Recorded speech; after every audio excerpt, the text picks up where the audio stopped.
Good morning, everyone. Welcome. It is FPC NFL Sunday on a Saturday yet again because, that's what we've been doing since the end of December because, the NFL decides they want to take over Saturday too. Why not? No more college football. But right now it's about the divisional round of the NFL playoffs. We got 4 teams in each conference battling it out for a chance to, play for that right to go to the Super Bowl. Something that, as a New England Patriots fan, it seems like it's a long in the rearview mirror. But you know what? I'm okay. I dealt with a good run for 20 years. I can see a little bit of a downtick. Obviously, the former coach of the New England Patriots is still out there, folks. He's still out there. Maybe he's bound for Atlanta, or perhaps maybe he's waiting out that Chiefs-Bills game to see what happens with that Buffalo Bills coaching position. I don't know. I'm just someone who likes to throw crap against the wall and see if it sticks. So, good morning, guys. How we doing? Yeah, good morning to you guys as well. It's still kind of cold here. We're at 0 degrees this morning, but I think we're about to get above freezing consistently once we get out of this week. So just kind of trying to stay as warm as I hope the Chiefs offense does tomorrow night. How we doing, Kyle? How's it up there in the frigid north? Oh yeah, it's pretty cold here today. I was gonna go snowshoeing today. It'll be like 10 degrees Celsius warmer, so that's enough of a difference that tomorrow will be the better day to do that. So I'll sit back, relax, and watch the Packers. They'll be in San Francisco. I think it's a little warmer there, but I mean, go Pack, go! This is as much as it was last week. The Cowboys needing to overcome the Packers, that kind of boogeyman. This is a whole nother level because not only is this the Packers like personal boogeyman of a team, but this is the best team in the NFC. They're the 1 seed for a reason. So very likely a strong chance to make it to the Super Bowl and win it. So this is will be as formidable an offense they'll face all year. Yeah, and look, I mean, obviously for the narrative-driven discussions, the Aaron Rodgers shortcomings against the 49ers, I'm sure, are going to be ever present during this game. Certainly if Jordan Love continues to play well like he did last week. And look, I mean, right now, the NFC, I mean, I think it's set up, obviously, for the 49ers to go to the Super Bowl. There's no better situation for the 49ers. If they stay healthy, if Brock Purdy doesn't get injured, this team should and likely will go to the Super Bowl. That's not to say that Green Bay Packers can't give them a little bit of a game tonight. And quite frankly, if the 49ers come out flat, the Packers can certainly ride that momentum and kind of take advantage of that. But before we get into that, I do want to mention one brief anniversary, something near and dear to my heart. It was 23 years ago today that yours truly made his first varsity start as a freshman playing for Framingham High School. It was an 8-1 victory. I let a goal up in the first 13 seconds of the game, but I rebounded nicely. So 23 years ago, same day that George W. Bush got inaugurated. So it's a very easy day for me to remember. January 20th, 2001. It's a long time ago. For those out there. Congrats on the monster victory. Thank you. And I'm realizing now those that are, how old are you, Braden? I guess at the time I would have been like 2 years old. So. Yeah. So there you go. That kind of. See, I was old enough. I was playing hockey at that time. Yeah, so. Exactly. So at least I was thinking about it. I was like, man, anyone under 25 years old wasn't even alive. Anyways, or over 20 or under. Yeah, sorry. I'm having the same issues you had this morning, Kyle. I haven't had enough caffeine. Went to bed late, woke up late. Kind of a wacky Saturday. Going back to my youth days, it was kind of what my Saturdays are like. But think was the goalie anniversary making you nostalgic? Well, I always wake up and I immediately have flashbacks. It was opening face-off. Okay. The other team obviously won the draw. Left wing broke up the boards there and kind of just got by. Our defenseman came in. I was so amped. I was up, taught my crease. I was breaking down that angle. Puck came in. I stopped it, and it went right off my pads, right to the crashing guy in the slot. Yeah, and no one covered him, and it was just a why. And I'm sitting there thinking, like, oh my god, the worst fear it has come to pass. I'm finally getting my shot, and I let up a goal. in like 10 seconds. Like literally, like I said, 13 seconds was legit. I think it was literally 13 seconds into the game. First save. The first shot counted as a save. I did. Technically, yes, I did make the first save, but very immediately was that knocked down by giving up a goal. But like I said, I rebounded nicely. I think we won the game like 8-1. It was very. I didn't really get it was a bad team. No wonder I got that start. That's generally what happens. Freshmen give them a chance to play against one of the bad teams, and I bet you they were pretty nervous when they saw us down 1-0. Rebound control is so important for goalies. It is. Seems like it is. Both literally and metaphorically. After that goal, you rebounded nicely. So. Well, very nice. Yeah, see, I did, and it was something that because I was usually very good at rebound control, but I was so amped up that I kicked my pad out, and it was just almost like it went right to the center of his blade. It was like it was perfect pass. It was perfect. I mean, like Wayne Gretzky couldn't have made a better pass than that. Like I mean that was. Those were the days, but it was a long time ago. That anniversary is well old enough to drink by now. So, but anyways, we're not here to talk about my past glory, which was long in the past. It was before Bill Belichick. Actually, no, I'm sorry. I apologize. It was before the Patriots had won a Super Bowl yet. So, very long time ago. Very long time ago. Actually, in fact, Tom Brady hadn't even started the game yet because it was early 2001. A lot of things. He didn't start as also rookie. Yeah. Well, he had that like one appearance, one of 3 on Thanksgiving, but that was about start. It. He came in. Yeah, exactly. It wasn't so glorious, but anyway, like the Sean Clifford appearances for the Packers this year. Right. Sean Clifford, Jesus. Anyways, fortunately, Brady went. Can't believe he actually got in the game. Yes, he got in the game last week. Yeah. Well, unfortunately, a little too early. I think Brady's going to have a little bit nicer career than Sean Clifford. Yeah. anyways, we're here to talk about teams not named the Framingham Flyers of Framingham High School or the New England Patriots. Awesome. Yeah, very original. I mean, pretty much 90% of high schools in America have that like moniker as their name. So, but whatever, it is what it is. We had cool jerseys, and our team, our youth hockey team was the Framingham Jets, another very creative and endearing name, certainly for me. But anyways, again, I don't want to get too far off topic. I don't want to lose listeners here unless they have some fascination with Framingham high school sports or Framingham sports. I don't know if they're going to be sticking around too often. But like I said, we have 4 games coming up this weekend, 2 today, 2 tomorrow. Obviously, there's some very key storylines. We've already brought up the Packers, very similar to Houston in terms of, look, you have this young team with a young quarterback that has kind of overachieved expectations.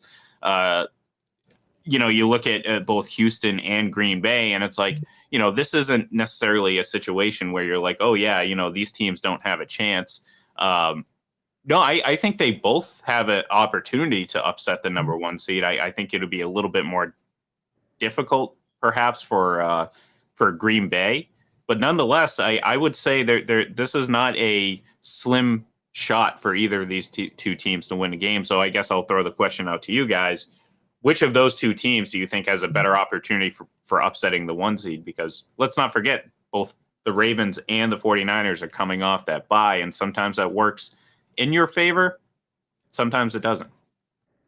Yeah, I think the Ravens have a little bit more pressure on them of the 2 teams just because Lamar Jackson, I believe, 1-3 or 1-4 so far in his career in the playoffs. They've just never really had much consistency in that area. They beat, obviously, the Titans at Tennessee for his lone win. So I think the Ravens, just knowing that they have lost as the 1 seed in the past at home, huge expectations. They made some offensive changes. I think you look at this team, utilizing the play action pass game has been a big thing this year compared to maybe what we've seen in past years with Todd Monken coming along. So then you kind of look at Houston. It's a defense right now. D'Amico Ryans is just kind of able to kind of provide a weird wrinkle right now as a first-time head coach. Obviously, top defensive coordinator for a while, but still kind of that CEO / X's and O's guy that can kind of bounce around and motivate this young team. So I think there's a little more pressure on the Ravens here, and you just add in C.J. Stroud and just how comfortable and poised he's looked.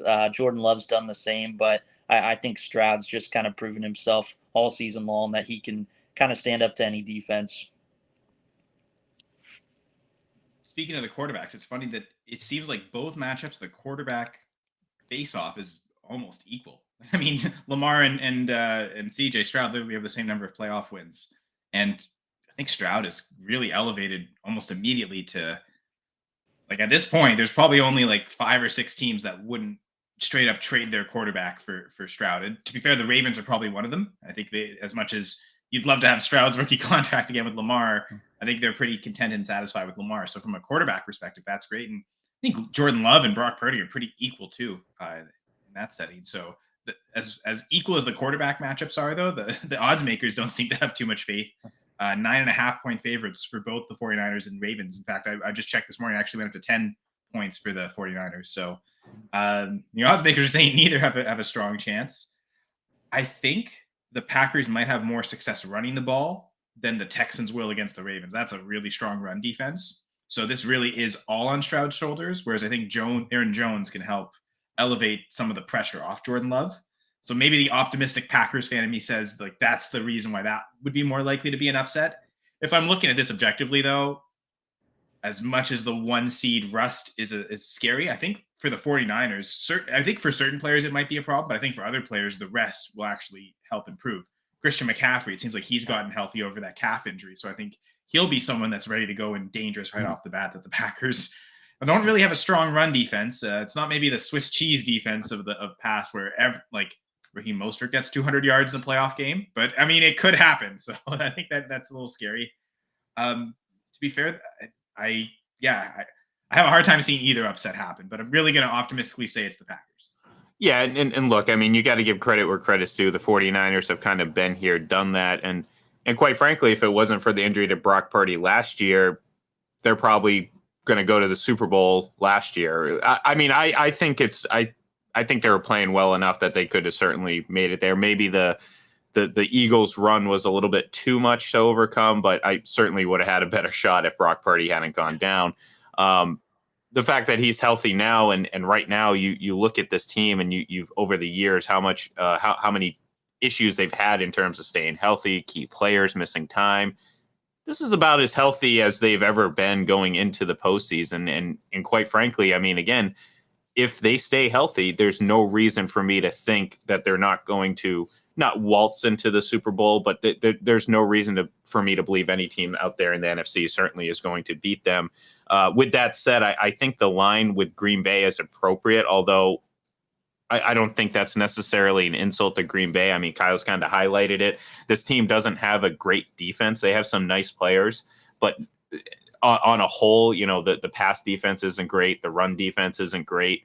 And you're talking about the best quote unquote passer in the league this year, the best run team in the league, so on and so forth. So I don't think there's going to have to be, you're going to have to get a Brock Purdy versus Baltimore type game for the Packers, I think, to stay in this. Although I don't think that there's going to, like, if the Packers lose this game, it's not going to be a negative. I don't see this as a negative if they lose this game, because I think they're playing with house money, much like Houston is right now as well. You can kind of go out and just perform, and no one's expecting you to beat the 1 seed. Although I do give Houston a much better chance because, like Braden highlighted, the Ravens aren't the 49ers.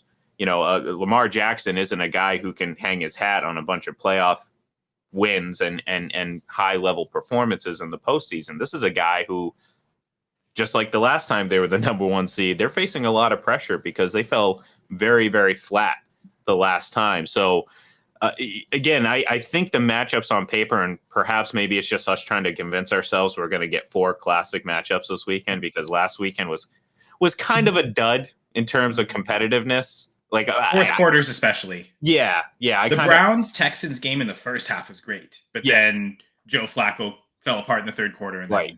And it's like, look, I mean, it happens. I mean, you're gonna be hard pressed to find 8 teams that are gonna be equally matched up and equally competitive, and obviously experience comes into play. But I do think we could get 4 really good games this weekend. I just think in these 2 particular cases, I don't have expectations for the Texans or the Packers to win these games. So it's more or less, let's see how they perform in these moments. Let's see what Jordan Love does, let's see how CJ Stroud does, because I think there can be positives in losing these games. Not that you want to lose them, but it's not the end of the world if these two teams go out and lose. I think on the It Full will Press be for Packers Buffalo. pod. Oh, for sure. Yeah. But on the Full Press Packers pod, I think like last week before the Cowboys game, we said that like just making the playoffs already makes the season a positive. So I think even in that Cowboys game, the Packers were going in with, they expected to play their best to be able to win, but not putting the pressure on. It's going to be crushing to morale if we lose this game. Just go out there and try and win it. Don't be afraid to lose it. And I think they'll still have that attitude going into this game. I think the one thing I'm really worried about the Packers defense, most for two reasons. One, 49ers offense. Like there's no weak link. There's also no like one player that, if you focus on them, you stop them. I think if Jair Alexander's out, this is one of the games where I think they'll really miss him, because the way they don't have him usually shadow a team's top receiver, they keep him to the outside. Considering all the weapons the 49ers had, who would he shadow anyway? I think if he can take Brandon Ayuk one-on-one as a perimeter matchup, Ayuk might win that sometimes, but I think I'll take your chances with that so you can focus extra attention inside, because Kittle, Debo, ball in their hands on short, quick passes, they could torch this defense for long yards after the catch, and that gets really scary. But if Alexander's out, that one-on-one matchup, Ayuk on the outside, probably becomes advantageous. So I think that like how the 49ers attack will hinge maybe on Alexander's availability. So for the 49ers, it's like I think they have plans in place, but they're not necessarily sure what they're going to do. So is that little hesitation going to help the Packers? But I think also like this young Packers offense, they haven't lost the 49ers yet. They don't view this team as this big bully that they haven't been able to overcome. But quite a few of these defensive players have. So the psychological aspect, if this team starts scoring, it's 14-0 every drive, this defense could especially get like really low morale and start making even more mistakes. So that's where I'm kind of afraid. This might be an example of like not having Aaron Rodgers out there might be actually a positive, because you know that look, the no one's saying Jordan Love is Aaron Rodgers or anything like that, but clearly Jordan Love can handle himself out there on the football field and certainly elevates this Packers team to a level that they weren't last year. But you don't have that cloud hanging over you coming into this game, because we know Aaron Rodgers was still a quarterback. It would be like the discussion would be about, well, his failures against the 49ers, previous playoff matchups, and how he couldn't get over the hump. And it would be all about Aaron Rodgers this, Aaron Rodgers that. And I think for, like Kyle pointed out, this young team that doesn't necessarily, the offense in particular, that doesn't really know this. They haven't experienced this. So it's not personal for them, so they're going out there playing a little bit loose. I mean, Jordan Love, was around for some of these, but obviously he wasn't the starter. So it's like he doesn't have that personal attachment outside of being on the team, physically on the team.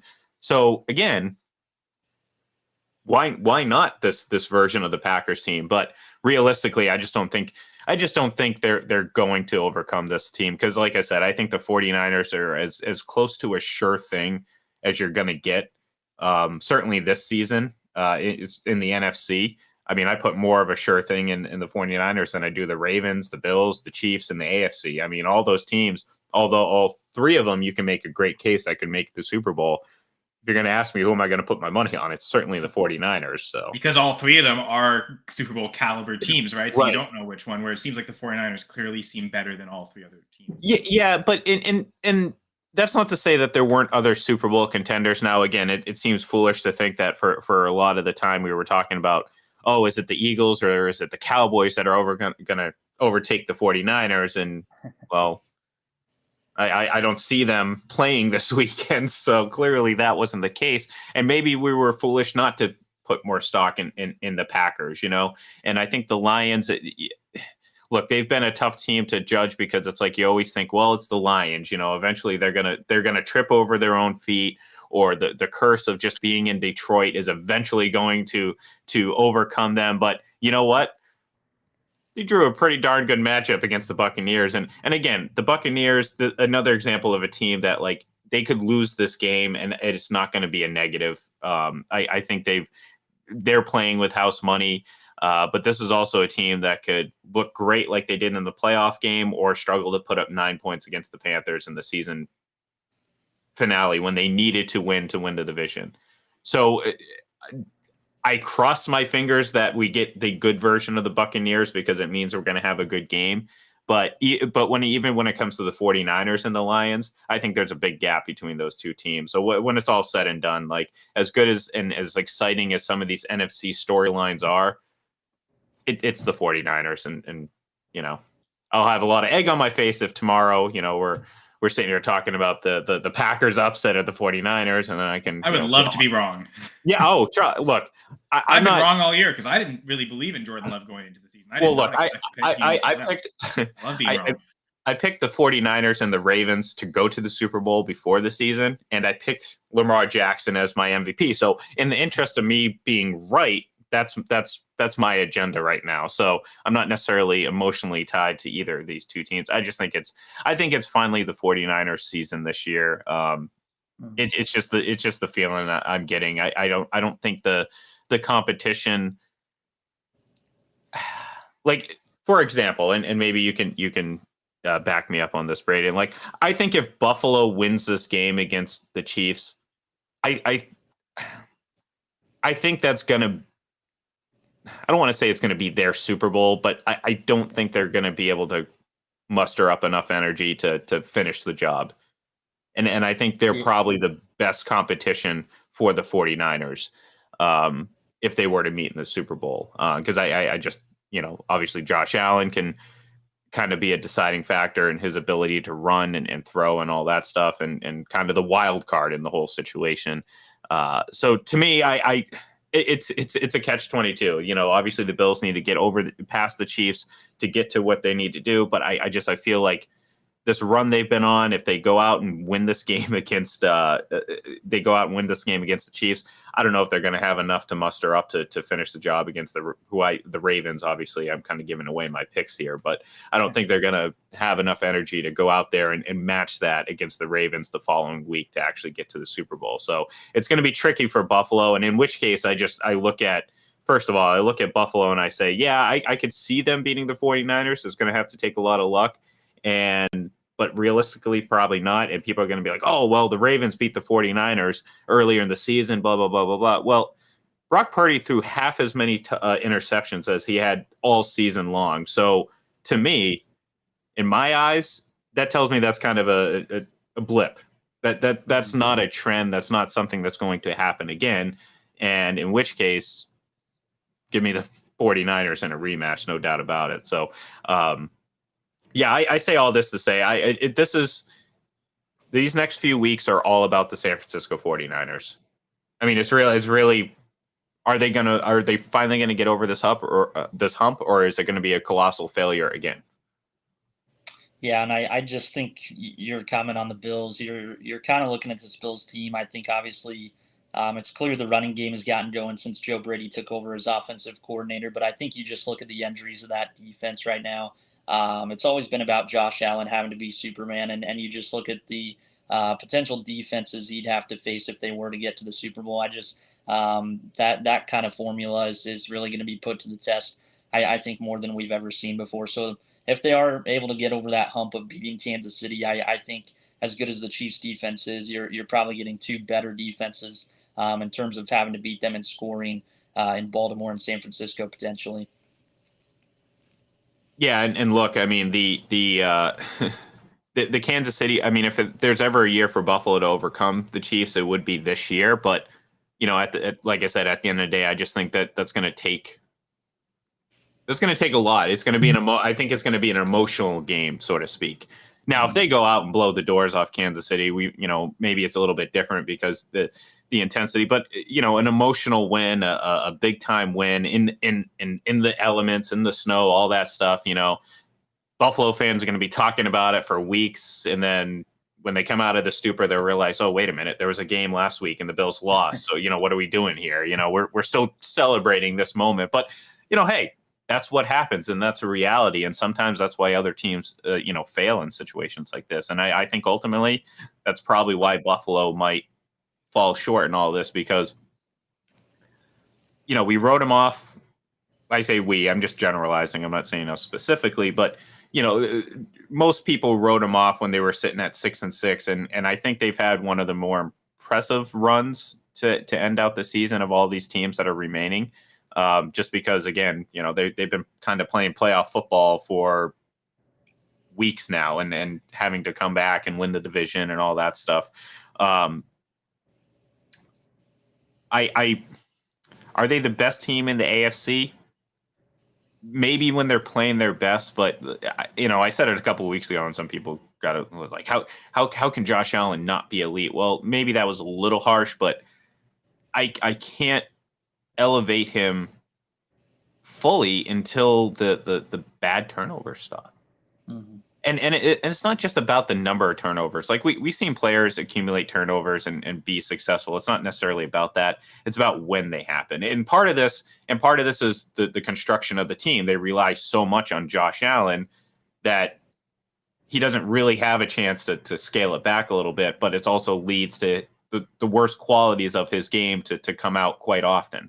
And that is, well, turning the ball over and not uncharacteristically, but in really bad situations in the red zone, in the end zone, when your team absolutely does not need to turn the ball over. That's what I think ultimately has held Josh Allen back. So when people sit there and say, can he be the best quarterback in the league? I mean, he could, but what he does offensively has yet to overcome what he has done in terms of the mistake department. And people will sit there and say, oh, you're splitting hairs, this, that, and the other. No, I mean, the reality of it is until Josh Allen can go this stretch without the game against the Patriots towards the end of the season, they won that game. But there was a point late in the game where he's stretching out, almost trying to give the ball away and give the Patriots a chance. And you can't have that with Josh Allen at this point in his career.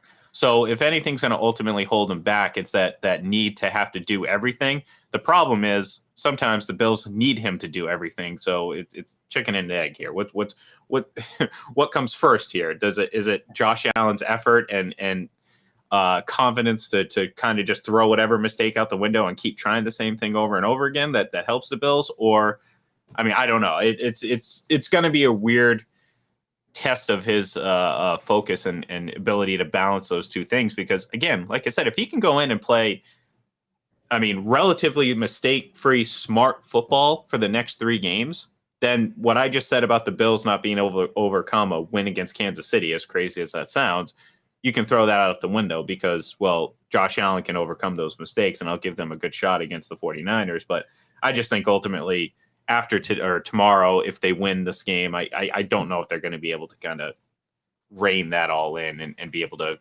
refocus before they have to play the Ravens or Houston to go to the Super Bowl. So I kind of believe in the Bills. No, go ahead. You Bill Eve. Yeah, there you go. Bill leave ? But you mentioned earlier you felt the Ravens were the team probably under the most pressure this week. And I think I agree, but I think a very close second would be the Bills, just because of that exactly, especially the opponent they have. I think with maybe the Ravens, it's not the opponent, it's the division. Something about the AFC South teams, right? The Titans. So now it's the Texans, and as good as Tannehill was, that I think they end up playing a better quarterback here, even if he is just a rookie in CJ Stroud. So yeah, I think both teams under immense pressure, which means if they both win and get to the next week, then they almost probably feel a little loose, like especially for the Ravens. They haven't yet reached an AFC championship game at this point. Like you're so close to your goal that like the monkey's off the back a little bit in a sense. Whereas I guess maybe for the Bills, they've already been to an AFC championship game. So maybe for them, if they beat the Chiefs, then the expectation is we have to win the Super Bowl this year, right? So maybe they're still under a lot of pressure next week. There's a chance they both lose though. So it's Texans Chiefs, right? Well, the Bills are under pressure no matter what in every round because they're at the point they've peaked in terms of hype. That was last year where everyone coming into the season, it was like, oh my God, the Bills are going to the Super Bowl, this, that, and the other. The opening momentum. game. Yeah, first memory, exactly. Right? That everything the defending champs, but Rams pretty convincingly. Yeah. Right, exactly. And everything was trending up. But then we've seen over this last season and this past year, things start to trend down or flatten out for the Bills. And that's kind of what happened. So all of a sudden, Sean McDermott isn't the hot new coach. The Bills aren't don't have this insane amount of depth. They've missed a little bit on some signings, i.e. the Von Miller deal has been, I think, disastrous in terms of production versus actual money value and everything like that.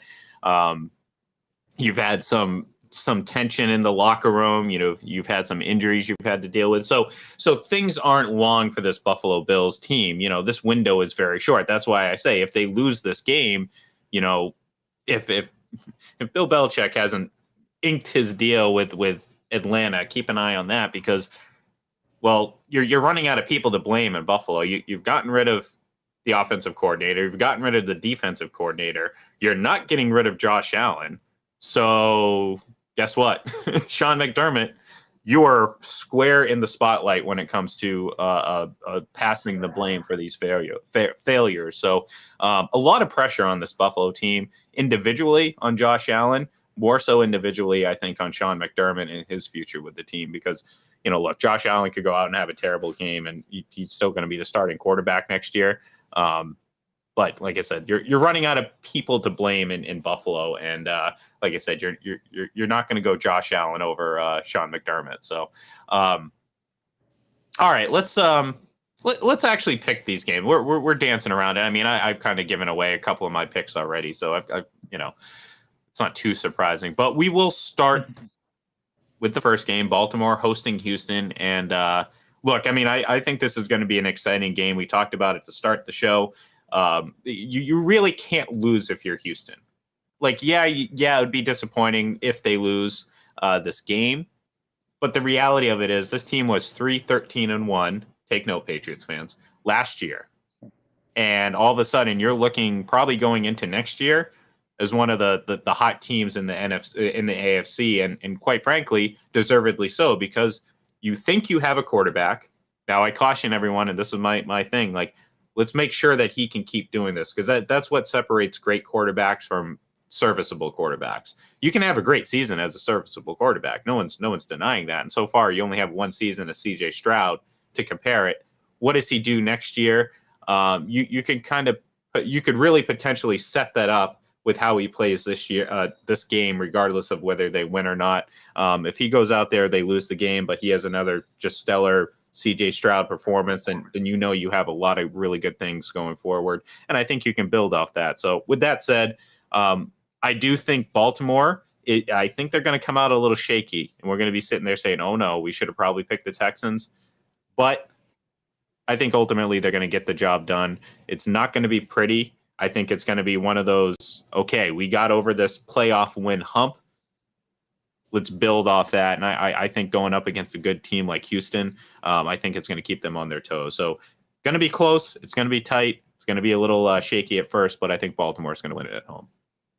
Yeah, I'm kind of in the same boat. I do think Baltimore will take a while to get settled in. Houston's already kind of loosened up, and they've been playing pretty loose late in the season.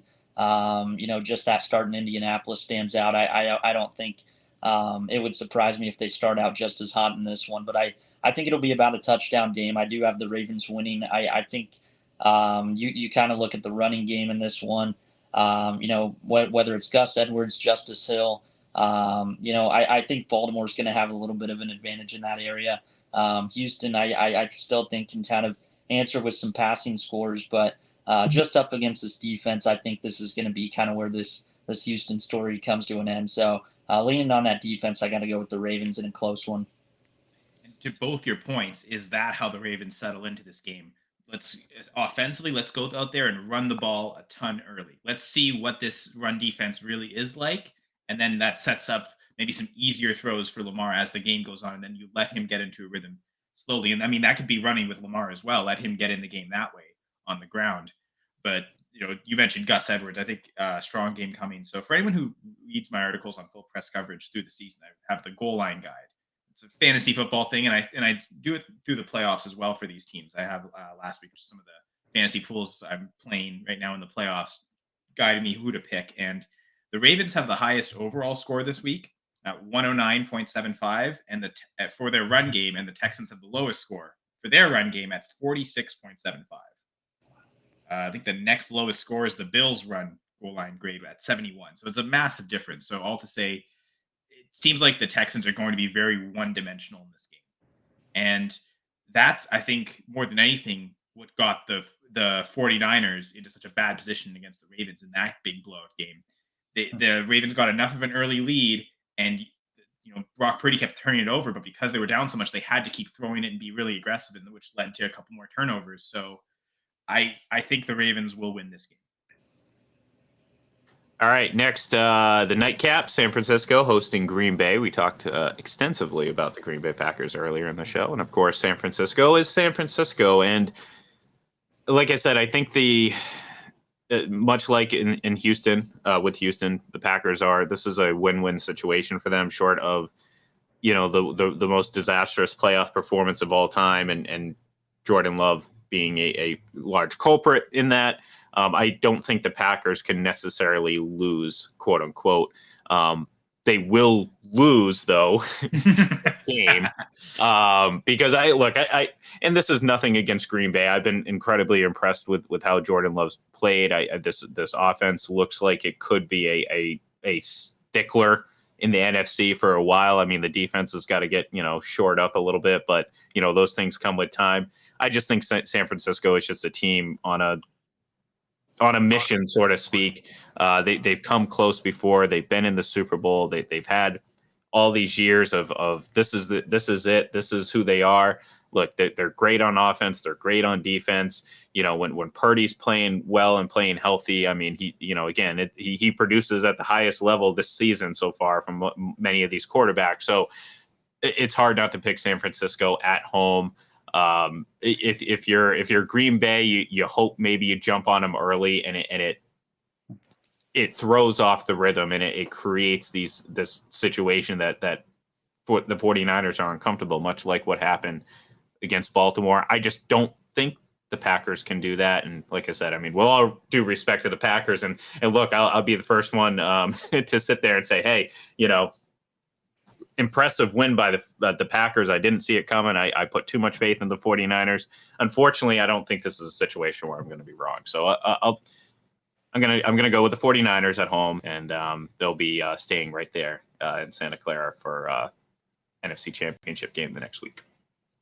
Yeah, you mentioned obviously getting a lead, and it'll be interesting to see if Green Bay gets the ball first in this one. Again, I've been pretty impressed with this Green Bay offensive line. I think you talk about all these first and second year pass catchers that have really stood out right away, but this Packers offensive line has quietly played pretty well too over the last couple months, keeping Love clean. And I think just the ways LaFleur is setting up the protections and using a lot of eye candy in motion, it's just setting up a lot of open looks. The only worry I really have with the Niners is their defense compared to probably last few years has been a little bit more vulnerable on the back end. I would expect them to play a lot of zone against Love.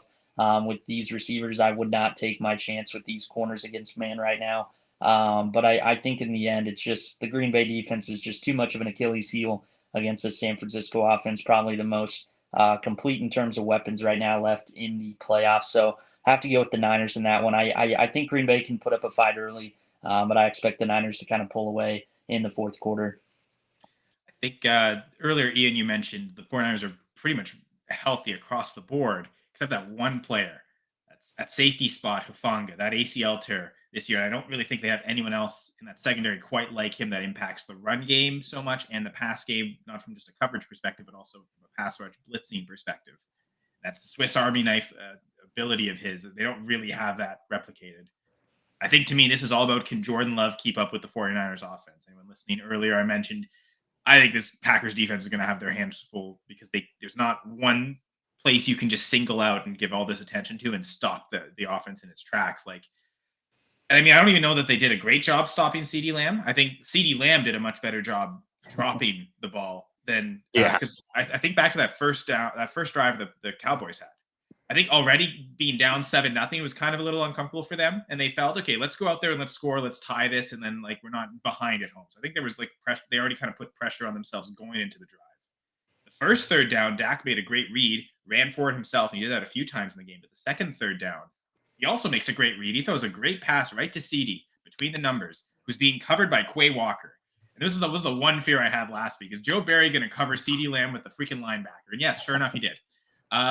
Lamb dropped it. And it seemed like that one drop totally took the Cowboys out of rhythm. That next time they got the ball back, they were forcing it even more, and suddenly Dak started making mistakes. If he catches that, he probably runs for 30 yards. They get into field goal range, they score. That could be an entirely different game, and that is my one fear here. Does Debo get covered by a linebacker randomly because he's in the slot? Like, so the NFC to me this weekend is all about my head versus my heart. I would love to pick the Packers, and I've got pressure from the fan base here because Mr. Los D Mix in the comments, from his first comment, "Go Pack Go," evident that he's a cheesehead like me. He co-hosts the Speak On It podcast, which is a hilarious listen. I recommend everyone checking that out every Tuesday. And it's smart too, but they're incredibly funny. He makes a lot of good points of why he's certainly has confidence in the Packers today. This defense, though, I just don't know if Love. I mean, I think they've got to replicate. They set a Packers franchise record last week for playoff points in Love's first ever game with 48. He might have to do better than that because I think the 49ers are probably scoring 40. Well, I mean, look, Love could ball out and have a great game, but it may not matter because it's really more about that. Yeah, it's more about that 49ers offense versus the Green Bay defense. And I know Packers fans to a T are not going to put their faith in Joe Barry. And I mean, trust me, I'm not as in tuned with the Packers fan base as I'm sure you are, but I'm sure none of them are sending Joe Barry a Christmas card or had sent him a Christmas card this year. So I've ripped Joe Barry so much that I will give him credit when he deserves it. And other than the few plays where Quay Walker or Isaiah McDuffie was covering Lamb, they actually approached the coverages really intelligently. There was a lot of blanket coverage that right was facing. It's just the few plays where there was a linebacker, it was more them messing up than the Packers. Well, so I'll give Barry some credit, but yeah, that's all it's going to take for them to fall against the 49ers because the 49ers will take advantage of those situations more often than not. So, sure. So I regrettably, I hope I'm wrong, but I am going to pick the 49ers. Yeah. Hey, look, what I truly think, I think that's, So I wouldn't mind being wrong either. I said, actually, no, for my own agenda for being able to go back because a couple years ago, 2020, actually, I picked the Buccaneers to win the Super Bowl and everyone said I was foolish. Well, guess what? I was right. I also nailed. I'm sorry. I said Tom Brady would throw 38 touchdowns and 4,600 yards. He threw 40 and 4,600 yards. So I was on it. Let's forget about all my other predictions. I'm just going to focus on the ones where I was right. Speaking of the Bucs, see, it's a great segue. The Buccaneers are looking to win yet another playoff game against. Well, you're talking about two teams that don't have too many playoff wins amongst them over the last 30 plus years. The Buccaneers have gotten 5 of them in the last 2.5 years with Tom Brady under center, which was nearly their entire franchise total heading into the Tom Brady era because they only had the 6. Lions haven't had 5 playoff wins since 1957. No, well, let's think about it. They had they hosted 2 home playoff games over the past 30 years heading into last weekend. They are now on their second playoff game in about 7 days. So the things come at you quickly. Sure. Nonetheless, I think it's now, is it 2 playoff wins or 3 in 65 years? For the Lions? It's a week ago. Yes, it's not easy being a Lions fan, folks. If you're a Lions fan, I feel for you. But I think this weekend they're going to continue the party because look, I think I was I was a little off about Tampa Bay. I thought they were going to win a few games less than what they did, which would have, that's the beauty of the NFC South. I mean, a few games less, you're talking about being in the top 5 drafting wise. But nonetheless, they did win the division, and they've gotten a really nice season out of Baker Mayfield. I've cautioned. I think, unfortunately for the Buccaneers, though, I think this is going to ultimately be a negative because I think this is going to keep Todd Bowles in, and I think they're going to end up giving Baker Mayfield a not a significant contract, but one that I think is going to very quickly not look as good as I think. Yeah, look, I think Baker Mayfield's a nice player. He's a great teammate in terms of rallying the troops and all that stuff, but I think you got the very best out of Baker Mayfield, and that amounts to a fringe top 12, 13 quarterback in this league. And I just don't think he's good enough to I just don't think he's good enough to elevate this team long term. I think he's done a nice job of getting himself a contract for next season. I just caution Bucks fans in terms of don't get excited if in a couple weeks after they lose this game, you're giving Todd Bowles an extension, you're giving Baker Mayfield an extension, you're thinking, oh, let's run it back. No, trust me, that you are not going to be running it back anything. You're going to be heading towards a disaster, in my opinion. Although enjoy this while it lasts. I think they're gonna give Detroit a good matchup. I mean, Detroit by no means is a sure thing. I mean, they're certainly capable of playing down to their competition or just playing a puzzling game. Jared Goff has been great for the most part.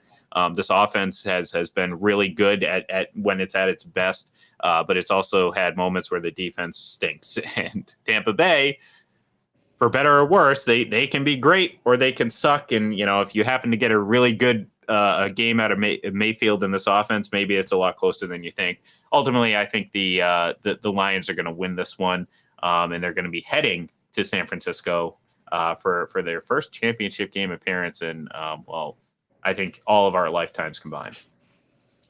Yeah, I got to go with Detroit as well. I mean, Tampa Bay, you mentioned the Lions defense and obviously the weapons, Mike Evans, Chris Godwin, Kate Otten, they've really come alive.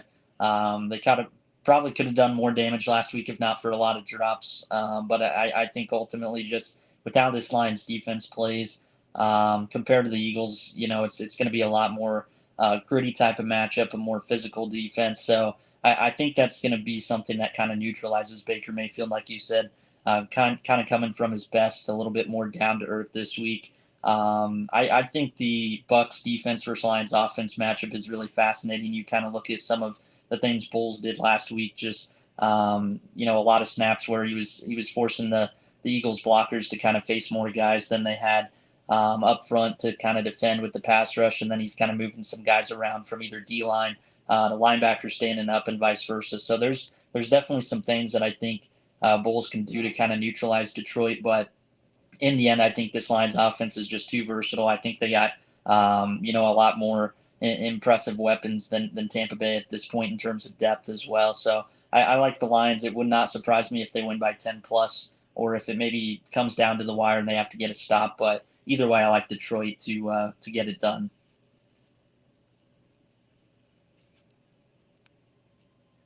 Yeah, sorry, I was just looking up some things because the NFC Championship game caught my attention. Have they ever made it to an NFC Championship game? And I guess technically it wasn't called that, but in 1957 when they won the title, because back then I thought there was only one championship game. Like they didn't do necessarily the bracket until the 60s. So a couple years later they did, but in 57 they still only had just the two division champions would meet in the championship game, and that's it. That was the NFL champion. However, there was a tie at the top of the division in 57. So the Lions did actually play a semifinal game. They beat the 49ers in 57. So hey. I don't know if that's like a big suddenly I was kind of on the fence again, back to head versus heart, because a Packers win would excite me. A Lions loss might almost excite me more.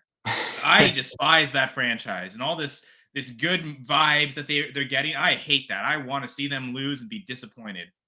I don't think it's going to happen though. Do you think it could be close? And back to the goal line guide. Again, I always go through the fantasy and the numbers with what guides me. And both run defenses are excellent. So it really does come down to the quarterbacks. Jared Goff versus Baker Mayfield. Hey, two first overall pick quarterbacks. That's a fun matchup. And excellent weapons, specifically Amon-Ra St. Brown and Mike Evans. The Bucks actually have the higher passing goal line grade. They have the second highest this week, but the Lions have the third highest, so it's not better by much. 91.75. Lions are at 85.75, so pretty close. Last week, the Bucks had the highest passing grade overall at 96.75, so even better this week than against the Eagles. So I thought, especially red zone offense, that's where the Bucks can really dominate and score touchdowns. Turns out, no, all their red zone drives ended up in field goals. They can only score from far. So if, as much as the goal line guide says this should be a strong passing defense, especially, or passing offense for the Bucks, especially near the red zone, they didn't take advantage of it last week. So my fear is that a lot of those drives, they're successful in giving points, but they end up in field goals. And I think you really need to get the touchdowns. I think the Lions will be a lot better converting in the red zone. I think the red zone will make the difference. So unfortunately, I'm saying the Packers lose and the Lions win this week. I would love to see the Bay versus the Bay, Green Bay and Tampa Bay facing off, but I feel like Detroit will have to go to the Bay next week, unfortunately. Yeah, and it would be fun because I think that would give us an opportunity to revisit the last time those two teams faced off in the NFC Championship game, which I remember quite fondly. But then it makes me sad because then I remember that Tom Brady doesn't play football anymore. Neither quarterbacks are on those teams anymore. Yeah, neither quarterback is on those teams. Although, again, I'm advocating for Gerard Mayo to run it back with Brady as a bridge quarterback until the future. I mean, I think they go with Nathan Rourke. You've got him on contract. He'll be an exclusive rights free agent. You could get a starting quarterback for I think it's $900,000 this year on a qualifying offer, and it's better than Mac Jones, better than Bailey Zappi, I think. Or Bailey Zappi. So how much money can you save and just build a team around him and then go with Nathan Rourke? Look, I'm not a big advanced. When I say I'm not a big advanced stats guy, it's just how I look at it. I don't look at them as predictive necessarily. I just look at them as kind of icing, or not even icing, garnish. It's always garnish. It's like steak sauce on a steak. Like, a steak's delicious without steak sauce. You put a little steak sauce on it, maybe it juices it up a little bit. But I always found it funny whenever these charts came out and Zappi and Mac Jones were very much together in a very far left corner somewhere by themselves. And generally that doesn't mean too many good things. So that's an example where I think maybe those numbers are accurate, because I'm like, yeah, no, they look like the two worst quarterbacks in the league most times. But anyways, fortunately for that. With my 4 eyes, not even the eye test for 2, but the eye test for 4 says both quarterbacks were awful. And they definitely Like I said, I mean, you can. I don't think. I don't think those are some people are married to EPA or whatever, and I sit there and I say I mean, maybe it makes sense in some cases, but it's not a great necessarily 1 through X number of player ranking system. It isn't that. So it's information that you can use in whatever fashion that you want. And look, it can be helpful. It can give you more insight into certain things. But I don't think it necessarily gives you a clear 1 through whatever. However, like I said, when I do see Zappi and Mac Jones very cushy next to each other at the very bottom of the list, I'm like, yeah, okay, maybe it does make sense a little bit more. But anyways, Kansas City at Buffalo, probably the marquee matchup of the weekend, and certainly the most anticipated and a hyped one, surely going into the weekend. We talked about Buffalo earlier and how a win here may ultimately lead to the end of their season, because maybe they leave everything out on the field against Kansas City. They finally get over that hump. It's going to be some nasty weather. Maybe it's going to be sloppy. Maybe there's going to be turnovers. Who knows? I do think Buffalo does win this game. It's going to be close. It's just one of those things where every time these two teams match up against each other, you're going to get a really good matchup, and likely you're going to come down to the wire. I think that's going to be the case here. Hopefully we're not going to get any sort of offside call that frustrates people or anything like that. Let's see it settled on the field with the actual play. And look, I think Buffalo, at the end of the day, I think Kansas City's defense is better. I think Buffalo's offense, when they're right, I think is a better unit right now than Kansas City. Or I'm sorry, what did I say? Buffalo's offense is a better unit than Kansas City's right now. I think when he's on his game, Josh Allen can play just as well, if not better, than any quarterback out there. So that's not, you're not checking that box necessarily for Kansas City. In my opinion, it's probably a wash at this point, although you give Kansas City the edge because, well, Mahomes has been there, done that, and I think that counts for quite a bit. I think at the end of the day, though, Josh Allen just gets the job done. I think he will do it on both the ground and the air, because he's going to have to, because that's just how this team is. The biggest issue, I think, for them is the health of their wide receivers. I mean, we know Gabe Davis is not playing. Stephon Diggs was limited in practice this week going into it. So if those two players are both out, then all of a sudden you're like, okay, well, Josh Allen really has to do everything. But I think at the end of the day, Buffalo gets over the hump here, and they're going to be heading to the AFC Championship game. Yeah, I mean, the Buffalo injuries, you mentioned the wide receivers. I was wondering if Takeo Spikes was going to have to come back and play linebacker now, too, because Obviously, some depth pieces now out at linebacker. Defensive tackle is thin right now. So those injuries definitely, I think, are going to play a factor. Both teams have found their running game. I think we've seen Pacheco kind of have success longer than James Cook, but James Cook is one of the most electric runners in the league.